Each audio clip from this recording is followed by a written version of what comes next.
to another session of my lecture. Today the topic is going to be dosa economics. Interestingly, this was a part of a lecture.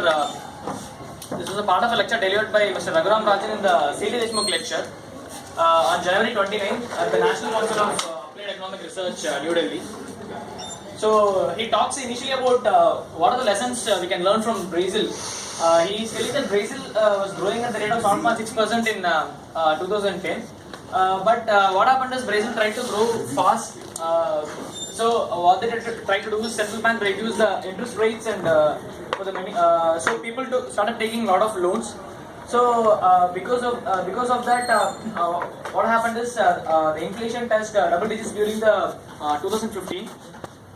So we have a lot of lessons to learn from this, such as the focus should not only be on the growth, and there should be equal focus on inflation also. Then he talks about macroeconomic stability. He talks about the trade-off between growth and inflation. He says that the cost of becoming an unstable country, like if you focus too much on your growth, then your inflation will be very high, then the cost of reducing that inflation will be very severe on the country. So you have to be arriving at a trade-off between growth and inflation. And then he's talking about the fiscal expansion. The recent fiscal expansion move taken by the government. He's giving his comment on the move as a calculated risk. And then he's talking about the fiscal deficit, the rising fiscal deficit every year. This year it has risen from 7% in 2014 to 7.5% in 7.2% in 2015. But he doesn't want to take any sides. He just says that fiscal expansion is necessary, but the growth should have an emphasis. But at the same time, inflation should also have an emphasis.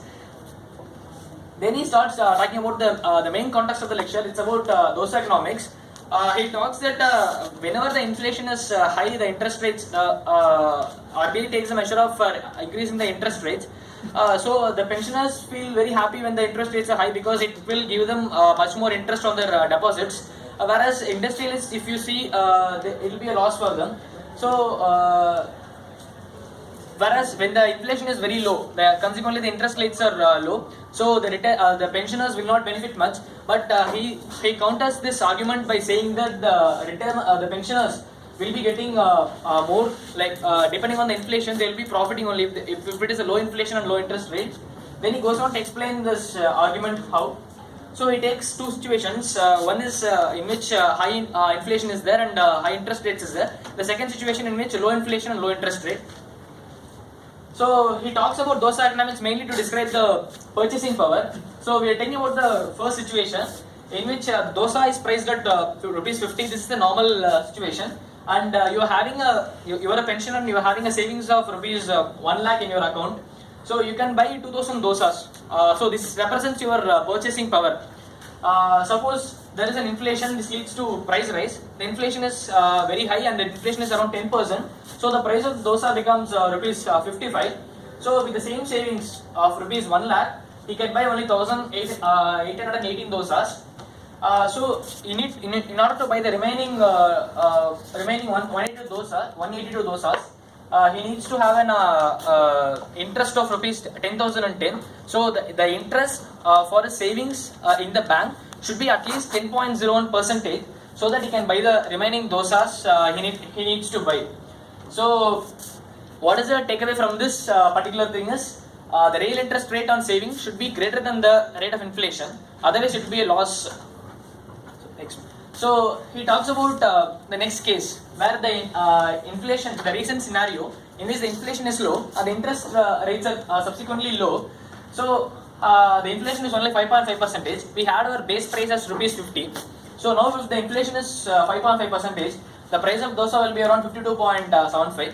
So with the same 1 lakh savings, your pensioner can buy around 1896 dosas. So it is more than what he had previously. Previously he bought only 1818 dosas. Now he is buying more number of dosas, and he needs to buy only 78 more to arrive at that 2000 number. So to buy that 104 additional number of dosas, he needs to pay 5486 compared to 182, the previous case when the inflation was around 10%. So an 8% interest rate on a deposit of 1 lakh will give you 8,000 rupees per year.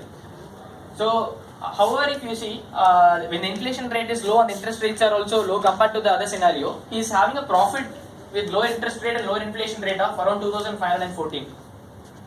So the main lesson learned from this those economics is, in the lower inflation rate, a pensioner can actually afford more consumption. He can have more consumption, and inflation is better and profitable when when it is low, so that the interest rates also will be low, and it is the profit only, and it is not a loss for the pensioner. That's all. Thank you.